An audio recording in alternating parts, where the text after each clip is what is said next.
ابتغاء لمرضات الله ورحمته الفاتحة. أعوذ بالله من الشيطان الرجيم. بسم الله الرحمن الرحيم. الحمد لله رب العالمين الرحمن الرحيم مالك يوم الدين.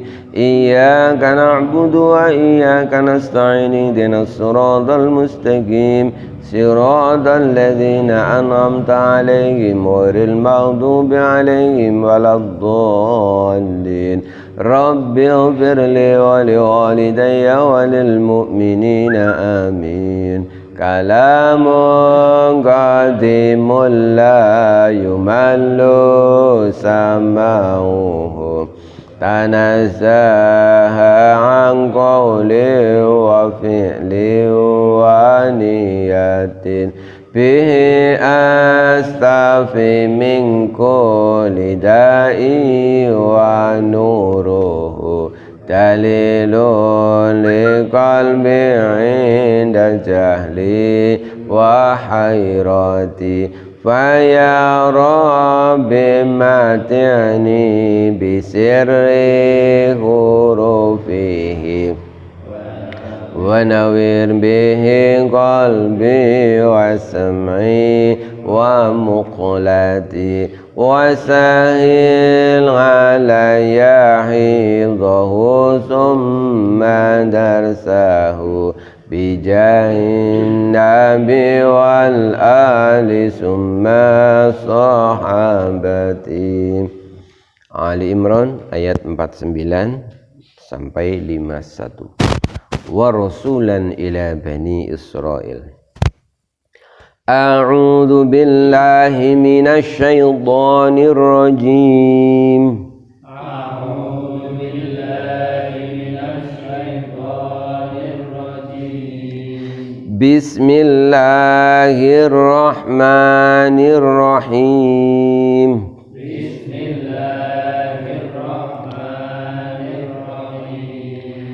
Wa rasulan ila bani Israila anni qad ji'tukum bi ayatin mir rabbikum anni akhluqu lakum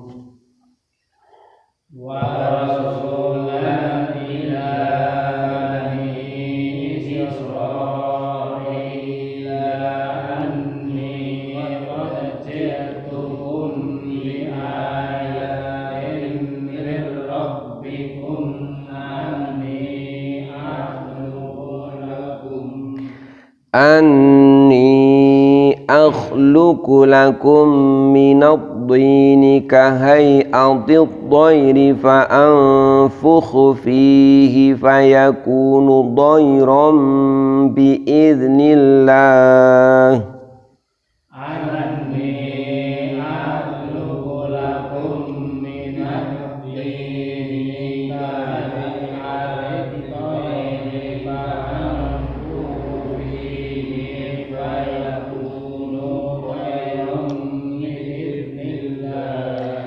Wa ubri'ul akmaha wal abrasa wa uhyil mauta bi'iznillah.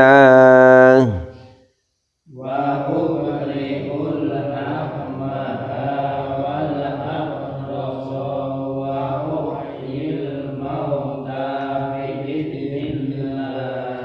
Wa unabbi'ukum bima ta'kuluna wa ma tadakhiruna fi buyutikum. Wa unabbi'ukum bima ta'kuluna wa ma tadakhiruna fi buyutikum. Inna fi dzalika la ayatan lakum in kuntum mu'minin. Inna fi dzalika la ayatan lakum in kuntum mu'minin. Wa musaddiqan lima bayna yadayya minat التوراة ولأحل لكم بعض الذي حرم عليكم وجئتكم بآية من ربكم ومصدقا لما بين يدي من التوراة ولأحل لكم بعض الذي حرم عليكم وجئتكم بآيات من ربكم فاتقوا الله وأطيعون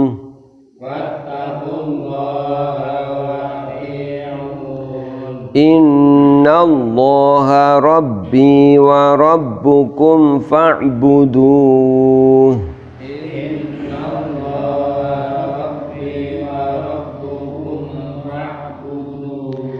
هذا صراط مستقيم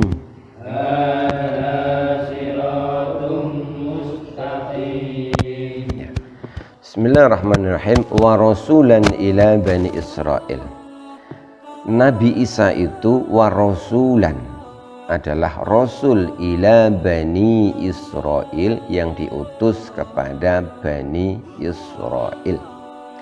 Anni, Nabi Isa itu berkata kepada bani Israel, anni sesungguhnya aku qad ji'tukum, benar-benar aku datang kepada kalian bi ayatin dengan ayat mir rabbikum dari Tuhan kalian. Anni sesungguhnya aku, kata Nabi Isa, akhluku, aku bisa menciptakan lakum untukmu sekalian minat-tini dari tanah kahai'atut toiri seperti halnya burung. Fa'fuhu maka aku tiupkan fihi ke dalamnya, fayakunu maka jadilah tanah itu toiron, benar-benar menjadi burung, biidnillah dengan seizin Allah subhanahu wa ta'ala. Jadi diantara mukjizat Nabi Isa alaihissalam, ketika Nabi Isa itu diremehkan sama kaumnya, lalu kaumnya itu menantang Nabi Isa, kalau engkau benar-benar Nabi, coba tunjukkan mukjizat yang kau miliki. Maka Nabi Isa itu mengambil tanah, lalu tanah itu dibentuk menyerupai burung, lalu ditiup tanah tersebut, dan dengan seizin Allah benar-benar menjadi seekor burung. Wa ubri'ul akmaha, dan aku sembuhkan al akmaha, orang yang buta sejak lahir, wal abroso, dan orang yang sakit kusta. Wa uhyi, dan aku hidupkan al mauta, orang yang mati, biidnillah dengan seizin Allah subhanahu wa ta'ala. Kemudian Bani Israel pada waktu itu belum percaya, masih minta bukti lagi. Pada waktu itu ada seorang yang sejak lahir itu buta. Jadi Bani Israel yang dihadapi oleh Nabi Isa alaihissalam itu pada waktu itu telah berkembang pesat ilmu kedokteran. Jadi mereka itu pinter-pinter, diantaranya sangat pinter dalam ilmu kedokteran.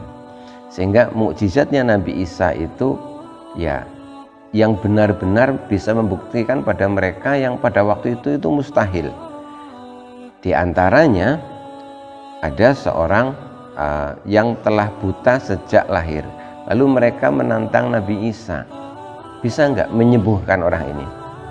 Lalu oleh Nabi Isa alaihissalam, orang itu ternyata bisa disembuhkan, bisa melihat seperti orang pada umumnya. Wal abroso, Nabi Isa juga menyembuhkan orang yang sakit kusta. Jadi kusta itu pada waktu itu adalah penyakit yang dianggap tidak mungkin bisa disembuhkan.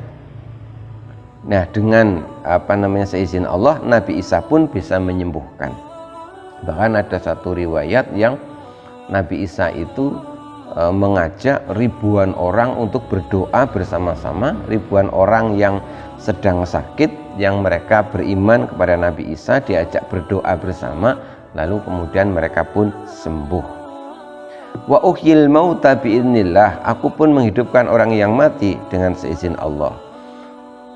Ternyata pada waktu itu Nabi Isa pun masih dingeyeli, sudah menciptakan burung, menyembuhkan orang buta, menyembuhkan orang kusta. Mereka pun masih ngeyel, coba bisa enggak engkau menghidupkan orang yang telah mati?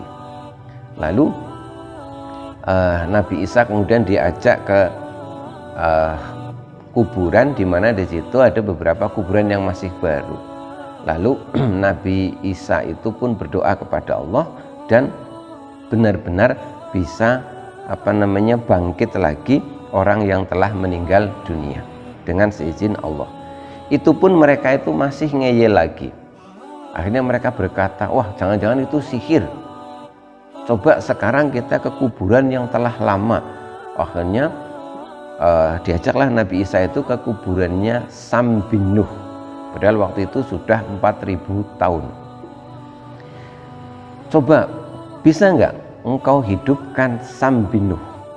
Akhirnya Nabi Isa itu sholat sunnah di situ. Setelah sholat, kemudian setelah sholat bermunajat kepada Allah Subhanahu wa Ta'ala, mohon agar Sam bin Nuh ini dihidupkan. Akhirnya benar-benar terjadi, Sam bin Nuh itu bangkit dari kuburnya. Kelihatan waktu itu rambutnya sebagian beruban, jenggotnya juga telah beruban. Lalu ditanya oleh Nabi Isa alaihissalam, wahai Sam bin Nuh, bagaimana mungkin rambutmu telah beruban? Setauku uban itu mulai ada di zamannya Nabi Ibrahim alaihissalam. Jadi Sam bin Nuh ini kan jauh sebelum Nabi Ibrahim. Maka Sam bin Nuh ini menjawab, sesungguhnya tadi itu aku menyangka bahwa aku ini dipanggil, dibangkitkan, dan kusangka ini sudah hari kiamat. Jadi sebegitu dahsyatnya ketakutanku menyambut datangnya hari kiamat, sehingga rambutku kemudian sebagian menjadi putih. Dan ketahuilah bahwa aku telah meninggal 4000 tahun yang lalu, tapi aku kadang-kadang masih merasakan sakitnya sakaratul maut yang dulu aku alami. Makanya rambutku itu menjadi putih. Itu Sam bin Nuh benar-benar bisa hidup. Namun burung yang dihidupkan oleh Nabi Isa alaihissalam, kemudian Sam bin Nuh yang dihidupkan, itu ya hidup, tapi setelah setelah itu mereka kemudian mati lagi. Jadi untuk membedakan yang ciptaan manusia ibaratnya dengan yang murni ciptaan Allah Subhanahu wa Ta'ala. Wa unabbiukum bima ta'kuluna wa unabbiukum, dan kata Isa, aku memberi kabar kepadamu bima ta'kuluna, dengan apa saja yang kalian makan, wa matadakhiruna, dan apa yang kalian simpan fi buyutikum, di rumah kalian. Jadi Nabi Isa ini bisa menebak apa yang menjadi makanan Bani Israel dan apa yang mereka simpan di rumah mereka. Inna fi dzalika, sesungguhnya fi dzalika, dalam peristiwa ini, dalam kisah ini, la ayatan, terdapat ayat, bukti kebesaran Allah, lakum, bagimu sekalian, in kuntum, jika kamu sekalian mukminin, benar-benar orang yang beriman. Wa musaddiqan lima baina yadayya minat Taurah. Wa musaddiqan, Nabi Isa itu juga wa musaddiqan, membenarkan lima baina yadayya, apa yang Nabi Isa itu miliki, kitab yang dia miliki, diantaranya minat Taurati, yaitu kitab Taurat. Nabi Isa ini juga membaca kitab Taurat tinggalannya Nabi Musa alaihissalam. Wali uhilla lakum ba'dalladzi hurrima alaikum, dan juga menghalalkan, aku juga menghalalkan untukmu sekalian ba'dalladzi hurrima alaikum, sebagian dari yang diharamkan untukmu sekalian. sebagian dari tafsir menjelaskan bahwa yang dimaksud ini adalah Nabi Isa itu menasah itu menghapus, meniadakan beberapa hukum pengharaman yang ada di kitab Taurat. Jadi antar kitab suci, antar nabi itu biasanya memang menasah. Jadi nabi yang datang baru belakangan itu menasah syariat nabi sebelumnya. Misalnya Nabi Muhammad melalui Al-Quran itu ya banyak yang ajarannya itu menasah, meniadakan syariat yang pernah ada pada nabi sebelumnya. Itu pun terjadi pada zaman Nabi Isa alaihissalam. Fattaku, maka bertakwalah kalian Allah kepada Allah, wa ati'uni, dan taatlah kamu sekalian ni kepadaku. Innallaha, sesungguhnya Allah, Rabbi, Tuhanku, wa rabbukum, dan Tuhanmu sekalian. Fa'buduhu, maka sembahlah Allah. Jadi Nabi Isa itu mengajak untuk menyembah Allah yang Esa. Hadza, ini kata Nabi Isa, perintah seperti ini adalah sirotun, jalan mustaqimun, yang lurus. Jadi ya ajarannya Nabi Isa alaihissalam ya sama dengan ajaran yang dibawa oleh Nabi Muhammad sallallahu alaihi wasallam. Semua nabi itu pasti mengajarkan tauhid, mengajarkan untuk mengesakan Allah subhanahu wa ta'ala. Semua pasti mengajarkan untuk menyembah Allah, tidak ada yang mengajarkan untuk menyembah selain Allah. Kita sholat, Nabi Isa, nabi-nabi sebelumnya itu juga mengerjakan sholat. Nabi Adam itu juga sholat. Jadi jangan berpikir bahwa sholat itu baru ada di zaman Nabi Muhammad SAW. Kita diperintahkan untuk zakat, nabi-nabi terdahulu juga memerintahkan untuk zakat. Kita diperintahkan bersedekah, nabi-nabi terdahulu juga diperintahkan untuk bersedekah. Kemudian yang berikutnya dari kisah Nabi Isa ini yang bisa kita pahami diantaranya adalah bahwa setiap nabi ini ternyata menghadapi kaum yang berbeda-beda. Makanya mukjizatnya pun beda-beda. Nabi Musa misalkan itu menghadapi kaum ya Bani Israel juga yang pada waktu itu marak, mereka mahir dalam hal ilmu sihir. Maka mukjizatnya Nabi Musa diantaranya itu adalah mukjizat yang semua tukang sihir pada waktu itu sehebat apapun tidak mungkin sanggup melakukannya, karena mukjizat Nabi Musa itu bukanlah sihir. Jadi ketika tongkatnya Nabi Musa itu dilemparkan berubah jadi ular, ya ular beneran, bukan karena menipu pandangan mata. Nah, Nabi Isa alaihissalam ini hidup di satu masa ketika Bani Israel ini mereka cerdas dalam hal ilmu kedokteran. Maka mukjizatnya itu ya banyak berkaitan dengan pengetahuan tentang kedokteran, yang pada waktu itu dokter sehebat apapun tidak mungkin sanggup melakukan. Misalkan orang buta sejak lahir, kan mustahil kalau bukan atas kehendak Allah untuk bisa diobati. Lalu kusta, lalu orang yang sudah mati, bagaimana mungkin sehebat apapun ahli kedokteran tidak akan mungkin sanggup menghidupkan orang yang telah mati. Bagaimana dengan Nabi Muhammad? Nabi Muhammad itu diutus, Nabi Muhammad itu lahir di kalangan bangsa Arab. Bangsa Arab pada waktu itu adalah mahir dari segi sastra, gaya bahasa. Maka Al-Quran ini gaya bahasanya pun tinggi untuk menunjukkan bahwa orang sehebat apapun sastranya tak mungkin sanggup membuat semisal Al-Quran.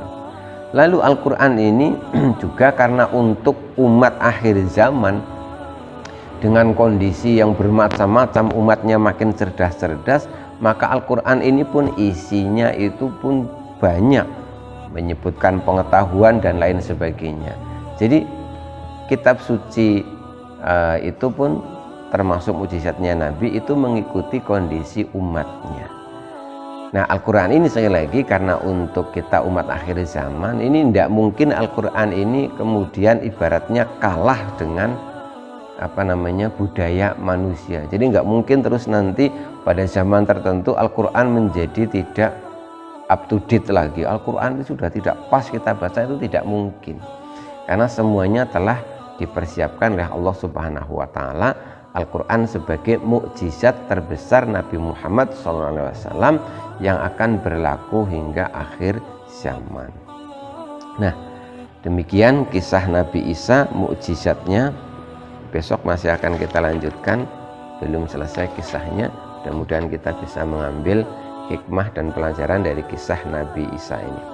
Wallahu a'lam bishawab, bila taufiq wal hidayah war ridha wal inayah. Wassalamualaikum warahmatullahi wabarakatuh.